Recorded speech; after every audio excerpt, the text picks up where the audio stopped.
기존의 그 F-15와 같은 9세대 전투기들은 대략 이러한 레이더 반사 면적이 5제곱평방미터 이상으로 알려져 있습니다. 반면에 스텔스기로 설계하게 되면 반사 면적이 0.01 평방제곱미터 이하로 현재 그렇게 알려져 있기 때문에, 그러니까 레이더상에서 이건 더 크게 보이고 이건 적게 보인다는 거죠. 그렇죠. 그래서 다시 말해서 상대방의 레이더가 나를 발견하기가 훨씬 어렵다는 거죠.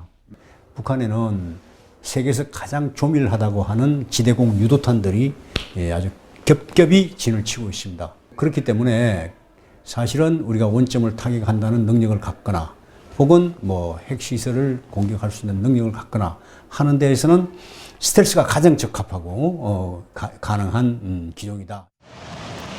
그렇다면 설계 변경으로 스텔스 기능을 추가하기로 했던 F-15SE의 성능은 어느 정도일까? 내부 무장창을 하겠다고 아주 비싼 가격이 이번에 들어오지 않습니까? 근데 내부 무장창을 한다 하더라도 이미 외형에서 레이더 크로스 섹션이 크기 때문에 의미가 없다는 거죠.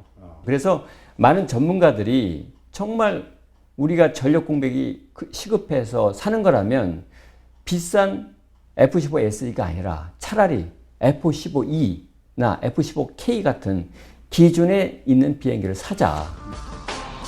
2017년부터 중국은 자체 개발한 스텔스 전투기 젠20을, 일본은 F-35를 실전 배치할 계획이라 스텔스기 도입에 대한 목소리는 더욱 힘을 받고 있습니다.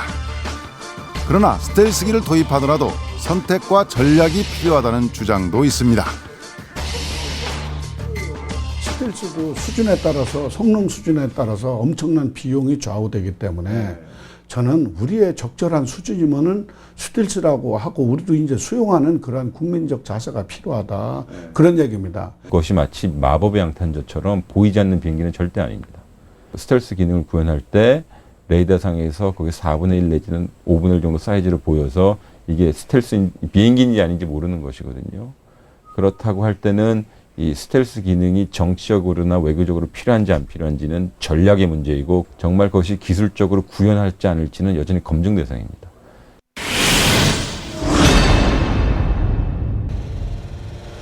첨단 전투기를 도입한다는 목적도 있지만 FX 사업은 1970년대에 들어와 30-40년이 넘은 노후 전력을 순차적으로 교체하는 일이 급선무입니다.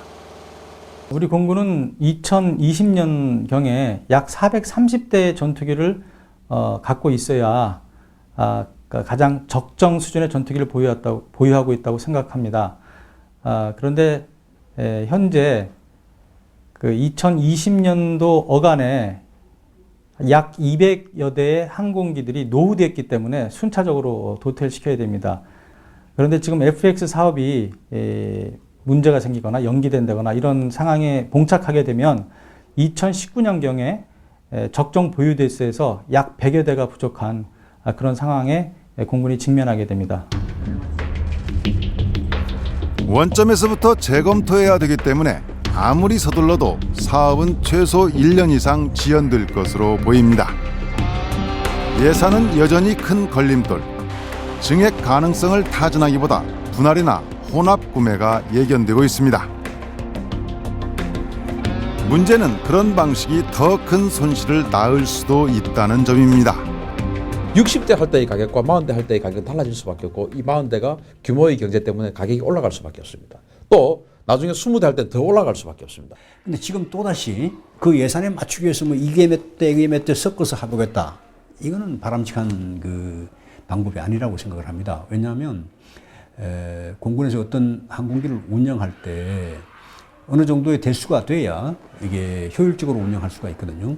예를 들어서 10대를 가지고 있다 하더라도 그 항공기 운영에 필요한 기본 설비나 장비 다 가지고 있어야 되지 않습니까? 60대를 갖고 있다 해도 그 정도만 있으면 되는 거거든요. 그런데 돈과 사업 방식도 중요하지만 이번에야말로 우리가 어떤 기종을 선택하는 것이 사업 취지에 맞고 효율적인 것인지 면밀하게 검토할 필요가 있습니다. 지금 유럽 국가들이 이 F-35의 다수 구매국으로 돼 있는데, 그 유럽 국가들은 주로 유럽 연합에서 만든 그 EADS사의 유로파이터 전투기를 주로 사용하고 있는데 이 유로파이터는 함재기를 개발하지 않았습니다.